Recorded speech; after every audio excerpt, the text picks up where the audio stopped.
What's up, guys? It's your man, Donovan Sharpe, and welcome to the 482nd edition of TSR Live. Happy Friday, everyone. It is July 5th, 2019. Hope you guys all had a safe and happy Independence Day, 4th of July. I hung out with Roosh last night. He was kind enough to stop by. Did a video with him. Obviously, it's playing here on my screen. Be sure and check that out. Good to have you guys in today. I am streaming live to YouTube, Facebook, and Twitter. So however you're watching, wherever you are watching, thank you for making the Sharpe Reality Live a part of your daily routine. All right, let's get right to it. Many men who have unplugged from the Matrix and have taken the red pill are now more aware of the true nature of women in 2019.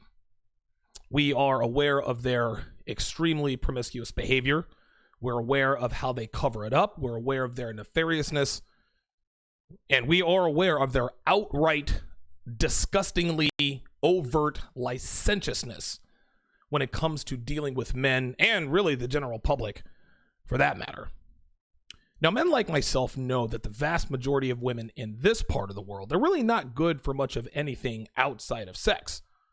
We damn sure know that most women in this country aren't worth committing to outside of maybe a one-night stand, the occasional booty call, or a friends with benefits arrangement. I mean, do we still use booty call anymore? I mean, listen, man, I'm old. I've been out of the game for a while. That's what we used to call it. That's what we used to call it back in our day. Anyway, we always like to complain. We complain a lot about how women can't cook, how women are never loyal, how they're never faithful, and that it is a fool's errand to try to wife up or even date these chicks. But for the number of women who aren't worth committing to, there are just as many, if not more, men out there that aren't worth committing to. Yes, we talk about the bad investments that most females are these days, but if we're going to keep it 100, most men out here aren't too much better. Men like to talk all this noise about how they require their woman to be attractive, about how they require their woman to know how to cook, have a kind disposition. Their woman's got to remain faithful, remain loyal. Well, the problem is most men making these demands are out of shape, can barely take care of themselves, and are terrible with money. It goes like this, gentlemen. If a man wants a quality woman, he's got to have his shit together first. You can't buy something if you don't have the money. It's a simple exchange. If you want a good woman, you've got to be a quality male. Now that starts with the basics. Number one, getting and staying in shape. Number two, getting your financial house in order. With those two basic elements, without those two basic elements, you are just like the 95% of the sexless blue pill guys who simp for single mothers, guys who cape up for sexually indiscriminate women. But because more men want to be in relationships than men who are actually worth committing to, women predictably decided to shack up with the best of the worst while they search for that higher value male. Hypergamy is what we call it. And guess what? Most of the time they end up finding that man. But when they do, they never go and they tell their boyfriends or husbands, hey, I'm in love with this guy at work. His name is Kevin. He's in the sales department, and I want to break up with you to be with him. No, not even close. That's not what happens. What she does is she cheats on you with Kevin for a while, and when she thinks Kevin wants to be with her, or that Kevin will at the very least sleep with her regularly, only then will she break up with you, and even then they'll rarely tell you that it's really over. She'll tell you something like, we should start seeing other people, or we should take a break, or I need space. Then when you find out she's seeing someone else the very next day, it becomes fairly obvious to you that she was sleeping with that guy long before she ever told you, we need to talk. So now you're probably thinking to yourself, well, goddamn, this is the third straight girl who's cheated on me. Women ain't shit. And guess what? You would be right. But there are a few reasons that you may not be aware of as to why you keep getting cheated on by women. Guys, you could be in great shape. You could be financially responsible. Hell, you might even have a minimal working knowledge as to how women work and what makes them tick. But guess what? So do a lot of other men, and their women are still running around on them. So now the question becomes, why do women keep cheating on me other than the obvious factors like feminism, promiscuity, and lack of accountability or desire to be in a monogamous committed relationship. What exactly is it that I am doing or not doing that causes these women to step out on me on a regular basis? Well, if you're one of these guys asking yourself this question right now, you're in luck, because your Uncle Donovan is going to give you the top 5 reasons your girlfriends keep taking the D on the side while you're at home or at work waiting on her to call or text. So let's get started here. Number 1, you are non-confrontational. In layman's terms, you're a coward. Gentlemen, most people don't like confrontation, myself included. But just because I don't like confrontation doesn't mean that I don't realize that it is sometimes a necessary part of life. If I need to address a situation with a friend, a colleague, a woman, or whoever, I never hesitate to do what needs to be done. No, I'm not the guy who looks for confrontation or looks for a fight. Well, not anymore anyway. But I don't shy away from it either. But if your woman gets the idea that you are non-confrontational, if she thinks you're not going to call her out on her BS right then and there when it happens, if she thinks that you're afraid to look her in the eye and say, knock it off, she'll lose respect for you. She'll start to behave badly because she knows you won't confront her. She knows you will not check her. To keep it 100, the root of our non-confrontational culture stems from our comfortable lives. In other words, nobody fights anymore. Nobody physically gets in fights anymore.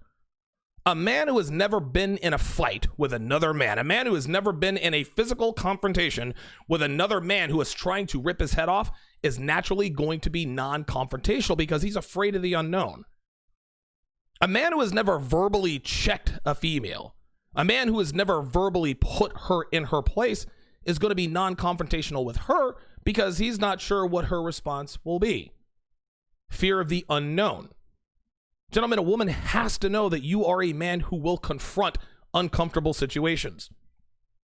If you're out at a restaurant and she tells you that her steak is overcooked and you tell her to eat around it rather than calling over to the waiter and demanding another steak, she knows you're a coward.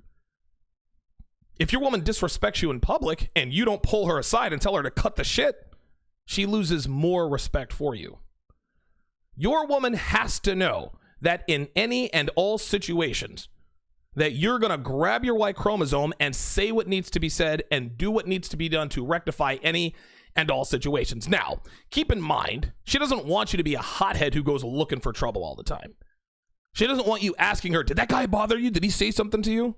Or your salad looks a little bit off. What the hell? I'm going to call the waiter over. No.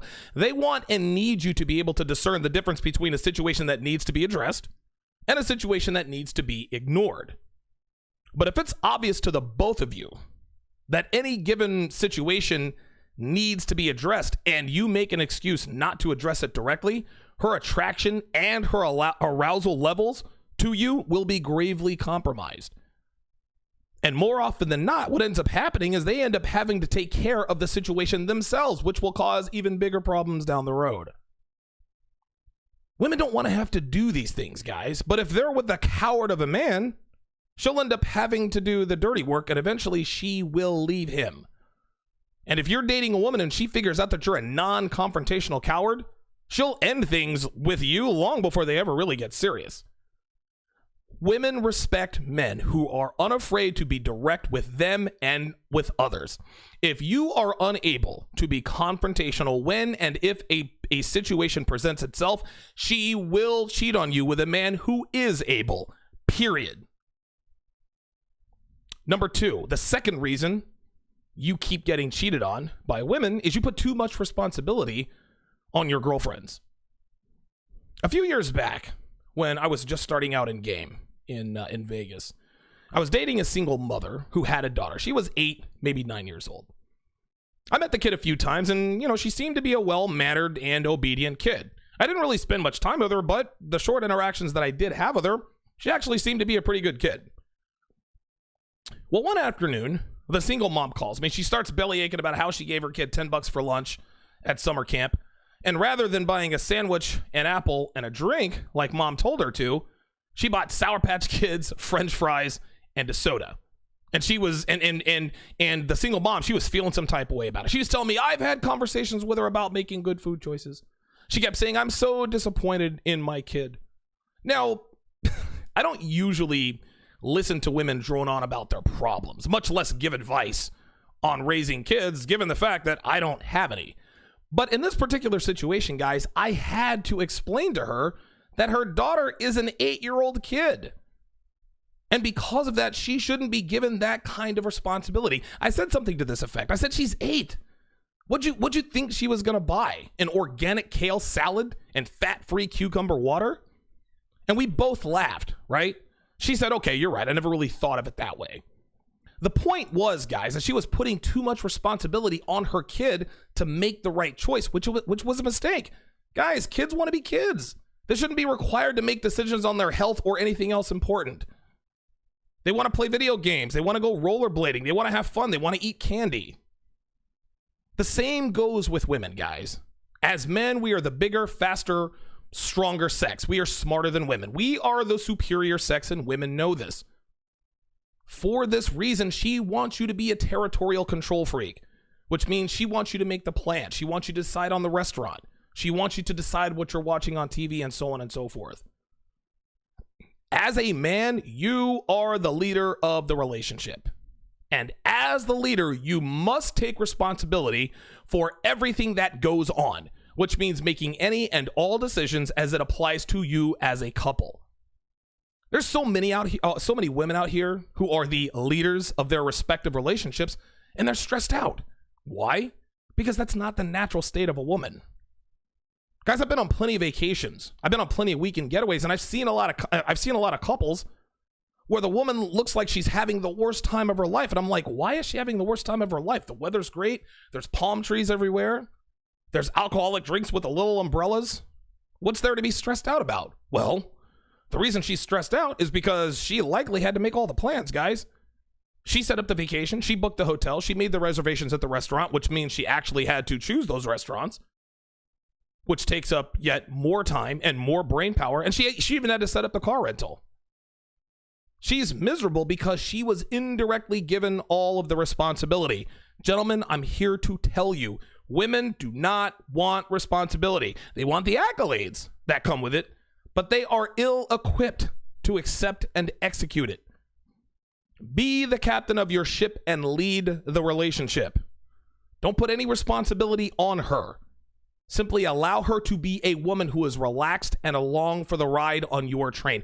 Women who find themselves having to lead a relationship will almost involuntarily look for a man who will lead them. They don't want to be the captain. They want to be the chambermaid. They want to be the woman in his chambers who sleeps with him at the end of a long day. They don't want to be the pilot. They want to be the flight attendant. If your woman has to be the captain or the pilot, she is going to cheat on you with a man who doesn't make her fly the plane or steer the boat. They're going to cheat with a man who doesn't put all the responsibility on her. If you get something out of my comment, please like, comment, subscribe, and share. My channel does not grow without you guys sharing my videos, so text your friends, slide into their DMs, blast it on Facebook, Twitter, Instagram. Get the word out, guys. If you're a little short on cash, remember, likes and shares are free, so you can do your part without having to go into your wallet. Make sure you sign up for my newsletter to stay in the know on all things Donovan Sharpe. In return, I will give you access to my free 7-hour, 5-part audio course on how to build a quality woman from the ground up. I cover everything from vetting women to sex with a woman, all the way up to and including what you can do in case things go sideways, from A to Z and everything in between. I'm getting rave reviews on this. Again, this is 7 hours of audio, absolutely free. All you got to do is give me your email. And you guys know I'm not going to blast your email. I'm not the guy that's going to email you 3 times a day. Modern life dating. I love you, John. I love you. If you want even more of my content, sign up for my Patreon. This afternoon, I am releasing episode 4 of the Sharpe Reality, entitled The Worst Heartbreak of My Life. This details the relationship I had with Amy. Got kicked out of the state of North Carolina, moved to Atlanta, Georgia, lived there for 6 months, ended up in Vegas, and the rest is history. This was the relationship that set those events in motion. As a patron, you'll also get access to my live evening show, TSR Primetime, which airs Monday through Thursday evenings at 6:30 p.m. exclusively on Patreon. All right, let's continue here. The third reason you keep getting cheated on by women is you do not protect her from herself. In 2019, guys, women are safer, physically safer than they have ever been in history. If any harm were to befall them, it's rare. It's a rarity indeed. Very, very rare. There are laws set up to protect women from any and all perils of the outside world. The only protection she really needs from you as a man is if she is in imminent physical danger. And even then, you'll rarely be required to step in and actually have to physically defend her person. That said, the thing that women need to be protected from more than anything else is themselves. Women are self-destructive by nature, and they pose a greater threat to themselves than anything else out there, guys. If you're a man who doesn't know how to protect a woman from herself, she will self-destruct, and she will take you with her if you're anywhere near her blast radius. And I've experienced this firsthand, guys, many, many times. Protecting a woman from herself means one thing and one thing only. Listen carefully. Eliminating any and all activities or habits that put her physical or mental health at risk, or that are conducive to and or could lead to promiscuous behavior and or infidelity. That's it. Now, it's not that simple. You cannot protect a woman from herself if she's not your girlfriend. You don't need to protect friends with benefits from themselves. You don't need to protect one-night stands from themselves. There's no need to protect those women because you're not invested in her and she's not invested in you. Only when a woman starts investing more in you and then she makes a play to become exclusive with you, can you take measures necessary to protect her from herself. So when she asks you, well, where is this going? Or gives you any indication that she wants your sexual relationship to be exclusive, then you can tell her what's necessary to be in a relationship of consequence with you. Things like giving you access to her phone, no more girls' night out, checking in on command, eliminating ties with ex-boyfriends, ex-flings, ex-fuck buddies, etc. Again, any situation or circumstance that could lead to cheating or could be hazardous to her health. Now, as a side note, a lot of guys ask me, well, what if she says fine, but only if you do these things too? Well, the answer to that is simple. If she demands the same from you, if she says, well, you need to check in, no more guys' nights out, and tries to negotiate with you, then you did it wrong and your value isn't high enough. Think of it this way. If you were worth 10 figures, had a 9-inch dick, an 8-car garage, and 7 sports cars, a female is not going to come with a counter offer when you tell her what's necessary for her to do and be to be your girlfriend. No. She's going to thank her lucky stars that you're even considering taking her off the market. But Donovan, of course she's not going to require anything of him. He's super high value. And that, my friend, is the very point.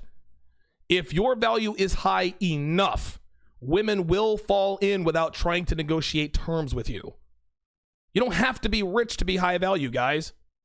So anyone who says, well, just be good looking and rich and you'll be high value and women will never cheat, they're using that as an excuse not to improve himself enough to make himself an investable commodity. It's like the girl who says, well, guys just want perfect 10s as an excuse to eat crap all day and never go to the gym to increase their own sexual market value. So you guys out there can miss me with that rich and ripped men get all the girls because you're being lazy under the guise of pragmatism.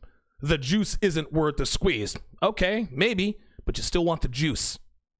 And the fact of the matter is you're just not willing to squeeze hard enough. Well, you shouldn't have to squeeze hard for the juice. Well, then why do you want something that requires little effort? Right? Miss me with that nonsense. Anyway, let's actually take this in another direction. Not only did you make it too easy for her, meaning that the first time she angled for a relationship, you said yes, instead of making her ask you a second or third time, she doesn't think you're worth going to all of the trouble of earning your trust in order to be in a relationship with you, which means A, your value isn't high enough, B, you didn't run airtight game, or C, a combination of both. If a woman wants to be with you bad enough, guys, she will do whatever it takes to earn and keep your trust. Devin didn't hesitate to do these things when we talked about the possibility of a long-term relationship because she really wanted to be with me and it was very obvious. If a woman is not willing to do these things, then guess what? She doesn't want to be in a relationship with you bad enough. That doesn't make her a bad person. It just means she can't be with you. If a woman allows you to protect her from herself, which again means eliminating any and all circumstances that could lead to suspicion, mistrust, or cheating, then she really wants to be with you. It is that simple. A while back, I did a podcast that listed 8 things that women should do to build an ironclad trust with men of value in an effort to gain a long-term commitment from him. It is also the de facto guide for men on how to keep tabs on your woman and make sure that she is where she is and that she is doing what she's supposed to be doing. A double edge of sorts. Most men don't have the balls to implement these techniques, and most women would find it laughable to volunteer this level of transparency to any man. But like I said before, if you want a good woman, you have to know how to protect her from herself and be unafraid to enforce these edicts. If you don't, it is only a matter of time before your woman steps out on you because, again, you did not protect her from herself. Number 4. The 4th reason you keep getting cheated on is you are a male slut. And I'm saying this with quotations for those of you guys listening on the replay. No, not in the way you're thinking. No. A male version of a slut is a man who freely gives his commitment to any and all women for little to no reason at all. It is literally the same as female who sleeps with hordes of men indiscriminately. I'll give you a few examples, right? A female S-word, been out with a guy for 2 hours and sleeps with him the same night. A male S-word, been out on 2 dates and decides to make her his girlfriend. Here's another example. A female slut has slept with 8 guys in the last 8 days. A male slut has had 8 girlfriends in 8 months. Here's another example. A female version of a slut cheats on her boyfriend 6 times in 6 weeks. The male version proposes to a female he's been dating for only 6 months. You guys see a pattern here? See a pattern? You see, guys, Rollo Tomasi famously declared, and I agree with him, men are the gatekeepers to commitment. Women are the gatekeepers to sex. It is very easy for them, men and women, to give away what they are the gatekeepers to. A woman who gives up the booty too soon loses the respect of a man of value. We as men think, well, damn, she was really easy to sleep with, and I met this chick 2 hours ago, and all I did was buy her a couple of drinks and run some pickup lines. All I did was make conversation with her, and she gave it up that fast. She is obviously very easy. This ain't her first rodeo. You know what? I'll use her for only sex until I'm done with her. A man who commits to a woman too soon without making her work for it is equally as unattractive. A woman thinks, well, damn, all I did was sleep with him a few times and he already wants to be exclusive. He already wants me to meet his parents. I'll keep him around, but I'm going to use him for free food and companionship until a man who makes me work for his time and attention comes along. Gentlemen, men who give up commitment too easily are just as unattractive as promiscuous females who sleep with every dude they meet. It is easy for them to do so, which is why they are shamed for it. At the end of the day, guys, women value what they are required to work for. And if you're the kind of guy who's ready to put a ring on it after just a few months, she will see you as a male slut and cheat on you with a man who makes her earn his commitment. The 5th and final reason I'm going to point out as to why you keep getting cheated on by your girlfriends, you are still blue pill at heart. Even though you watch TSR Live, The Red Man Group, Rule Zero, and you frequent websites like The Rational Male, Return of Kings, and illimitablemen.com, and are starting to understand the true nature of women, you're still secretly holding on to concepts like not all women are like that. You're holding on to concepts like a woman should love me for me, or any other romantic comedy or Disney fantasy you have claimed to renounce when you swallowed the red pill. Guys, I'm here to tell you, no matter how well you think you hide it, women will eventually sniff it out. And once that happens, she'll be gone before you even get a chance to kiss her. Women have positively zero respect for men who do not know or understand how to handle them. They have no respect for men who worship them or show an ineptitude in dealing with their emotional shenanigans. Women do not respect men who want to give them the world after the first time they sleep with them. Renouncing your blue pill ways verbally is one thing. It is quite another to do it in real life. And make no mistake, gentlemen, women have a supernatural ability to detect even trace amounts of incongruity. If you're a closet blue pill simp masquerading as a red pill aware male, guys, she's going to run circles around you. She's going to drain you of your time, your finances. She's going to drain you of your sanity and never have to get naked for you even one time. She can't cheat on you if you've never had sex with her. To wrap this all up, guys, you can talk all you want about how women are and what women aren't, right? You can talk about how promiscuous they are. You can talk about how terrible they are. Everything in between. You can list all the things you require in a woman before you commit to her, and know that few women will measure up, and that's perfectly okay. We must have standards as men. But if you are a non-confrontational coward who puts too much responsibility on your girl, has no idea nor the balls to protect her from destroying herself with drugs and dick, commit to her too soon, and are a closet blue pill simp, you're going to continue to get cheated on by every female you commit to. Thanks for watching, guys. We'll see you next time.